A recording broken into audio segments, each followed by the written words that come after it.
पिंकू बंदर जंगल से निकलकर सड़क किनारे ट्रक पर से गिरने वाले केले, आम, सेब लपक लपक कर खा रहा होता है।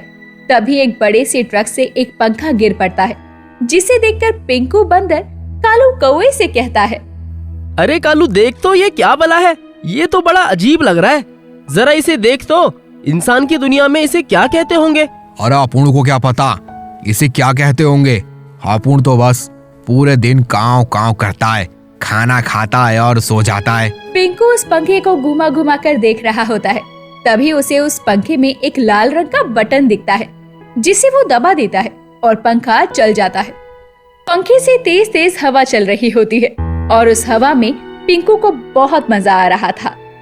भाई लोग, ये तो जादुई हवा देने वाला पंखा लगता है। बोले तो इसको बिड़ू, इसके सामने तो अपुन भी ठीक नहीं पड़ेला है। ये पंखा मैंने उठाया है, तो ये पंखा अब मेरा हुआ।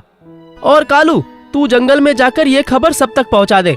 पिंकू के हाथ एक जादुई पंखा लगा है, जिसको छूने से आंधी से भी तेज हवाएं चलने लगती है और पल भर के लिए सांसें भी थम जाती है। अभी जाता है मैं सब भाई लोगों को बताने को कि अपुन के पिंकू भाई को जादुई पंखा मिलेला है। कालू तो उड़ता हुआ जंगल की तरफ निकल पड़ता है और पिंकू बंदर पंखे को लिए जंगल में पहुंचता है। लेकिन उससे पहले ही कालू जंगल के सभी जानवरों को जादुई पंखे के बारे में बता देता है। अरे क्या बात कर रहा है कालू, जादुई पंखा, वो भी जिसे छूने से हवा चलने लगती है। मैं भी उसे देखना चाहूंगी, लेकिन पिंकू रह कहाँ गया है? पिंकू भाई आ रेला है, अभी अभी अपुन के सामने चाहिए जादू एला है और अपुन को तो एक पड़ के लिए लगा जैसे अपुन अब सीधे उड़कर स्वर्ग जाने वाला है। मियाऊ मियाऊ, सच बताऊं तो ये पंखा इंसानों की दुनिया का लगता है। अरे हट म्याऊ म्याऊ की बच्ची, तुझे मेरे पंखे को छूने के लिए किसने कहा है? मियाऊ मियाऊ, सच बताऊं तो पिंकू ने जरूर ये पंखा कहीं से चुराया है। ज्यादा शान पट्टी नहीं दिखाने का, अपुन इधर ही तेरा म्याऊ म्याऊ निकाल डालेंगे रे, समझी? क्या शानी, शाने कौवे से शान पट्टी ने रखो। कालू भाई, म्याऊ म्याऊ के मुंह नहीं लगते। पिंकू के हाथ एक ऐसा पंखा लगा है जो हाथ लगाने से ही चल पड़ता है और जंगल के सभी जानवर इस जादुई पंखे को देखने आया करते। लेकिन पिंकू भी कम नहीं था, वो इस जादुई पंखे का फायदा उठा रहा था और इस जादुई पंखे को चलाकर दिखाने और इसकी हवा को महसूस करवाने के लिए सबसे खाने को सामान मांग रहा था। हर कोई उस जादुई पंखे को देखने और उसकी हवा को महसूस करने के लिए पिंकू के लिए फल और खाने की चीजें लाया करता।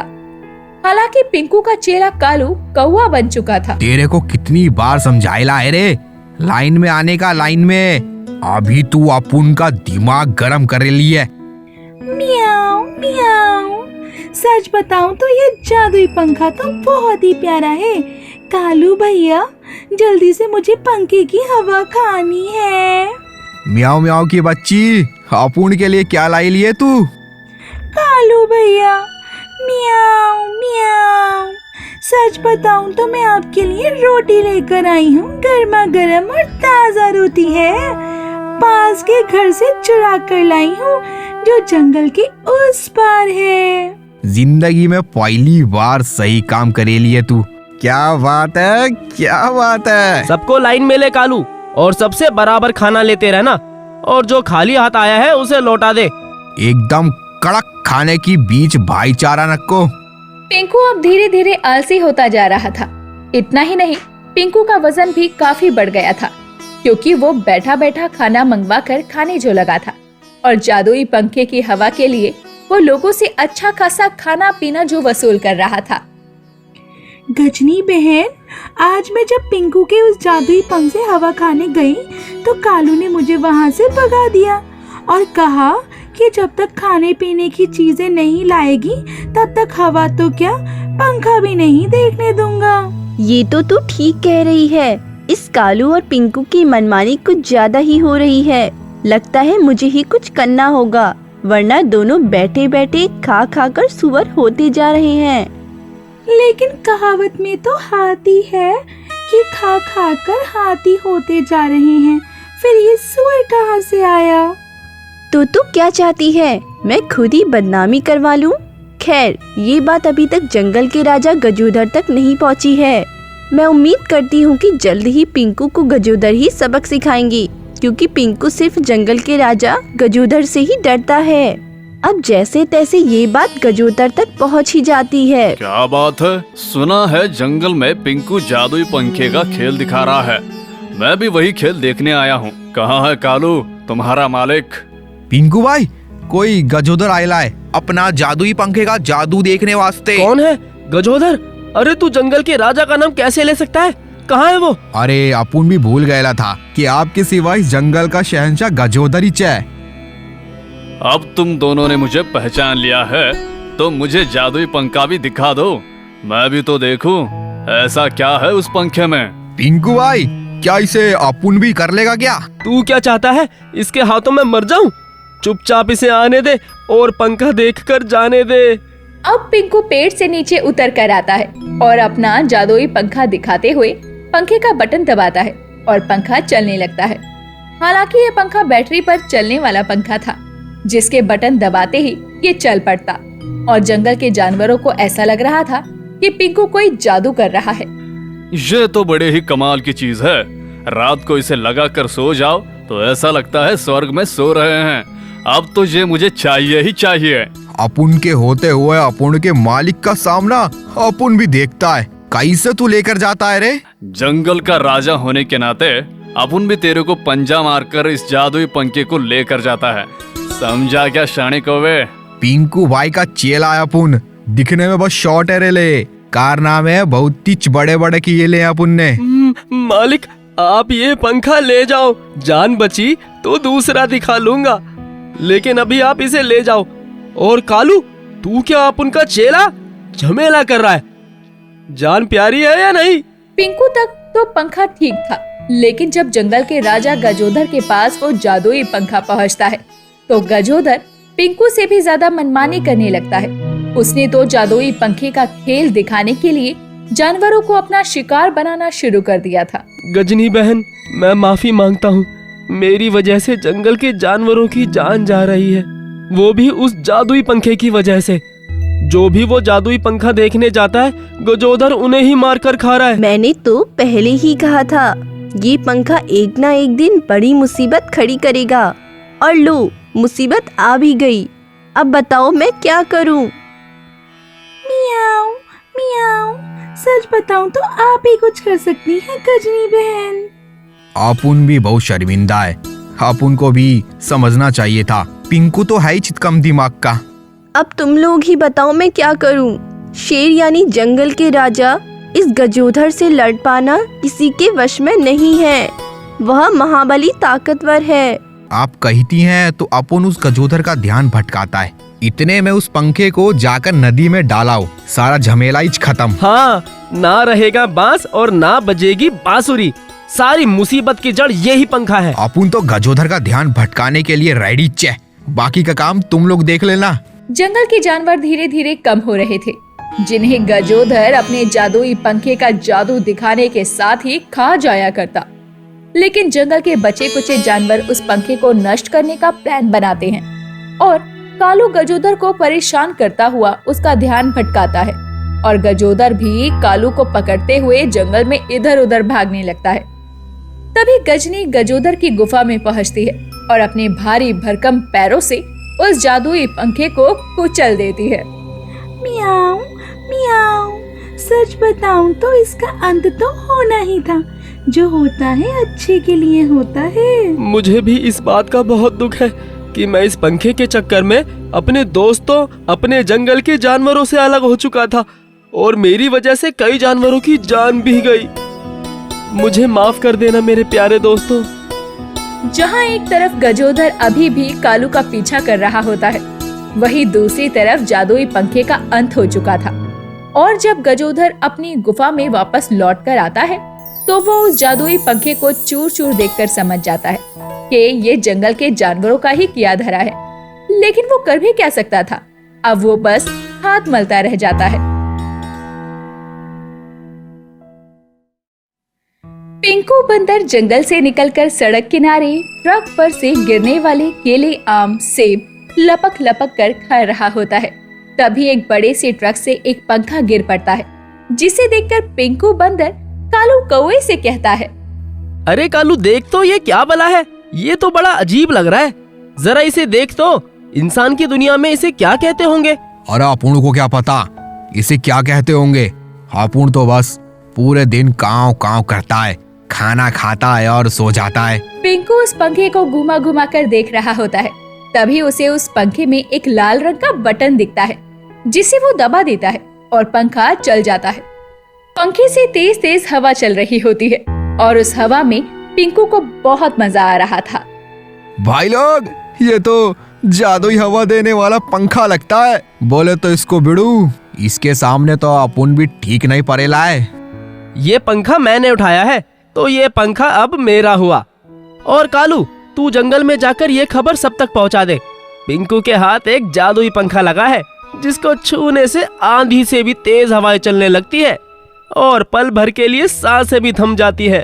अभी जाता है मैं सब भाई लोगों को बताने को कि अपुन के पिंकू भाई को जादुई पंखा मिलेला है। कालू तो उड़ता हुआ जंगल की तरफ निकल पड़ता है और पिंकू बंदर पंखे को लिए जंगल में पहुंचता है। लेकिन उससे पहले ही कालू जंगल के सभी जानवरों को जादुई पंखे के बारे में बता देता है। अरे क्या बात कर रहा है कालू, जादुई पंखा, वो भी जिसे छूने से हवा चलने लगती है। मैं भी उसे देखना चाहूंगी, लेकिन पिंकू रह कहाँ गया है? पिंकू भाई आ रेला है, अभी अभी अपुन के सामने चाहिए जादू एला है और अपुन को तो एक पड़ के लिए लगा जैसे अपुन अब सीधे उड़कर स्वर्ग जाने वाला है। मियाऊ मियाऊ, सच बताऊं तो ये पंखा इंसानों की दुनिया का लगता है। अरे हट म्याऊ म्याऊ की बच्ची, तुझे मेरे पंखे को छूने के लिए किसने कहा है? मियाऊ मियाऊ, सच बताऊं तो पिंकू ने जरूर ये पंखा कहीं से चुराया है। ज्यादा शान पट्टी नहीं दिखाने का, अपुन इधर ही तेरा म्याऊ म्याऊ निकाल डालेंगे रे, समझी? क्या शानी, शाने कौवे से शान पट्टी ने रखो। कालू भाई, म्याऊ म्याऊ के मुंह नहीं लगते। पिंकू के हाथ एक ऐसा पंखा लगा है जो हाथ लगाने से ही चल पड़ता है और जंगल के सभी जानवर इस जादुई पंखे को देखने आया करते। लेकिन पिंकू भी कम नहीं था, वो इस जादुई पंखे का फायदा उठा रहा था और इस जादुई पंखे को चलाकर दिखाने और इसकी हवा को महसूस करवाने के लिए सबसे खाने को सामान मांग रहा था। हर कोई उस जादुई पंखे को देखने और उसकी हवा को महसूस करने के लिए पिंकू के लिए फल और खाने की चीजें लाया करता। हालांकि पिंकू का चेहरा कालू कौवा बन चुका था। तेरे को कितनी बार समझाइला है रे, लाइन में आने का, लाइन में। अभी तू अपुन का दिमाग गरम कर लिए। मियाऊ मियाऊ, सच बताऊं तो ये जादुई पंखा तो बहुत ही प्यारा है। कालू भैया, जल्दी से मुझे पंखे की हवा खानी है। म्याऊ म्याऊ की बच्ची, अपुन के लिए क्या लाई लिए तू? कालू भैया, मियाऊ मियाऊ, सच बताऊं तो मैं आपके लिए रोटी लेकर आई हूँ, गर्मा गर्म और ताजा रोटी है। पास के घर से चुरा कर लाई हूँ, जो जंगल के उस पार है। जिंदगी में पहली बार सही काम करे लिए तू। क्या बात है, क्या बात है। सबको लाइन में ले कालू, और सबसे बराबर खाना लेते रहना, और जो खाली हाथ आया है उसे लौटा दे। एकदम कड़क खाने की बीच भाईचारा रखो। पिंकू अब धीरे धीरे आलसी होता जा रहा था। इतना ही नहीं, पिंकू का वजन भी काफी बढ़ गया था, क्योंकि वो बैठा बैठा खाना मंगवा कर खाने जो लगा था और जादुई पंखे की हवा के लिए वो लोगों से अच्छा खासा खाना पीना जो वसूल कर रहा था। गजनी बहन, आज मैं जब पिंकू के उस जादुई पंख से हवा खाने गई तो कालू ने मुझे वहाँ से भगा दिया और कहा कि जब तक खाने पीने की चीजें नहीं लाएगी तब तक हवा तो क्या, पंखा भी नहीं देखने दूंगा। ये तो तू ठीक कह रही है। इस कालू और पिंकू की मनमानी कुछ ज्यादा ही हो रही है। लगता है मुझे ही कुछ करना होगा, वरना दोनों बैठे बैठे खा खा कर सुअर होते जा रहे हैं। लेकिन कहावत में तो हाथी है कि खा खा कर हाथी होते जा रहे हैं, फिर ये सुअर कहाँ से आया? तो तू क्या चाहती है, मैं खुद ही बदनामी करवा लूं? खैर, ये बात अभी तक जंगल के राजा गजूधर तक नहीं पहुंची है। मैं उम्मीद करती हूँ कि जल्द ही पिंकू को गजोदर ही सबक सिखाएंगी, क्योंकि पिंकू सिर्फ जंगल के राजा गजोदर से ही डरता है। अब जैसे तैसे ये बात गजोदर तक पहुँच ही जाती है। क्या बात है? सुना है जंगल में पिंकू जादुई पंखे का खेल दिखा रहा है। मैं भी वही खेल देखने आया हूँ। कहाँ है कालू, तुम्हारा मालिक? पिंकू भाई, कोई गजोदर आयला है अपना जादुई पंखे का जादू देखने वास्ते। कौन है? गजोदर? अरे तू जंगल के राजा का नाम कैसे ले सकता है? कहाँ है वो? अरे अपुन भी भूल गया था कि आपके सिवा इस जंगल का शहंशाह गजोदर ही है। अब तुम दोनों ने मुझे पहचान लिया है तो मुझे जादुई पंखा भी दिखा दो, मैं भी तो देखूं ऐसा क्या है उस पंखे में। पिंकू भाई, क्या इसे अपुन भी कर लेगा क्या? तू क्या चाहता है? इसके हाथों में मर जाऊं? चुपचाप इसे आने दे और पंखा देखकर जाने दे। अब पिंकू पेड़ से नीचे उतर कर आता है और अपना जादुई पंखा दिखाते हुए पंखे का बटन दबाता है और पंखा चलने लगता है। हालांकि ये पंखा बैटरी पर चलने वाला पंखा था, जिसके बटन दबाते ही ये चल पड़ता और जंगल के जानवरों को ऐसा लग रहा था कि पिंकू कोई जादू कर रहा है। ये तो बड़े ही कमाल की चीज है। रात को इसे लगा कर सो जाओ तो ऐसा लगता है स्वर्ग में सो रहे हैं। अब तो ये मुझे चाहिए ही चाहिए। अपुन के होते हुए अपुन के मालिक का सामना अपुन भी देखता है। कैसे तू लेकर जाता है रे? जंगल का राजा होने के नाते अपुन भी तेरे को पंजा मारकर इस जादुई पंखे को लेकर जाता है। समझा क्या शाणे कौवे? पिंकू भाई का चेला है अपुन, दिखने में बस शॉर्ट है रे ले, कारनामे बहुत ही बड़े बड़े किए ले अपुन ने। मालिक, आप ये पंखा ले जाओ, जान बची तो दूसरा दिखा लूंगा, लेकिन अभी आप इसे ले जाओ। और कालू, तू क्या आप उनका चेला झमेला कर रहा है? जान प्यारी है या नहीं?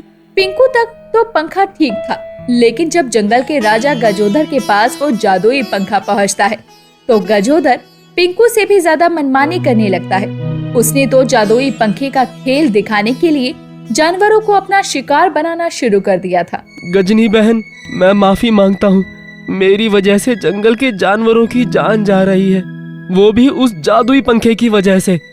जो भी वो जादुई पंखा देखने जाता है, गजोदर उन्हें ही मार कर खा रहा है। मैंने तो पहले ही कहा था, ये पंखा एक ना एक दिन बड़ी मुसीबत खड़ी करेगा। और लो, मुसीबत आ भी गई। अब बताओ मैं क्या करूं? मियाऊ मियाऊ, सच बताऊं तो आप ही कुछ कर सकती हैं गजनी बहन। अपुन भी बहुत शर्मिंदा है। अपुन को भी समझना चाहिए था, पिंकू तो है ही चितकम दिमाग का। अब तुम लोग ही बताओ मैं क्या करूं? शेर यानी जंगल के राजा इस गजोधर से लड़ पाना किसी के वश में नहीं है। वह महाबली ताकतवर है। आप कहती हैं तो अपुन उस गजोधर का ध्यान भटकाता है। इतने में उस पंखे को जाकर नदी में डालाओ, सारा झमेला ही खत्म। हाँ, ना रहेगा बांस और ना बजेगी बांसुरी। सारी मुसीबत की जड़ यही पंखा है। अपुन तो गजोधर का ध्यान भटकाने के लिए रेडी चे, बाकी का काम तुम लोग देख लेना। जंगल के जानवर धीरे धीरे कम हो रहे थे, जिन्हें गजोधर अपने जादुई पंखे का जादू दिखाने के साथ ही खा जाया करता। लेकिन जंगल के बचे कुचे जानवर उस पंखे को नष्ट करने का प्लान बनाते हैं और कालू गजोदर को परेशान करता हुआ उसका ध्यान भटकाता है और गजोदर भी कालू को पकड़ते हुए जंगल में इधर उधर भागने लगता है। तभी गजनी गजोदर की गुफा में पहुंचती है और अपने भारी भरकम पैरों से उस जादुई पंखे को कुचल देती है। मियाऊ मियाऊ, सच बताऊं तो इसका अंत तो होना ही था। जो होता है अच्छे के लिए होता है। मुझे भी इस बात का बहुत दुख है कि मैं इस पंखे के चक्कर में अपने दोस्तों, अपने जंगल के जानवरों से अलग हो चुका था और मेरी वजह से कई जानवरों की जान भी गई। मुझे माफ कर देना मेरे प्यारे दोस्तों। जहाँ एक तरफ गजोदर अभी भी कालू का पीछा कर रहा होता है, वहीं दूसरी तरफ जादुई पंखे का अंत हो चुका था। और जब गजोदर अपनी गुफा में वापस लौट कर आता है तो वो उस जादुई पंखे को चूर चूर देखकर समझ जाता है कि ये जंगल के जानवरों का ही किया धरा है। लेकिन वो कर भी क्या सकता था? अब वो बस हाथ मलता रह जाता है।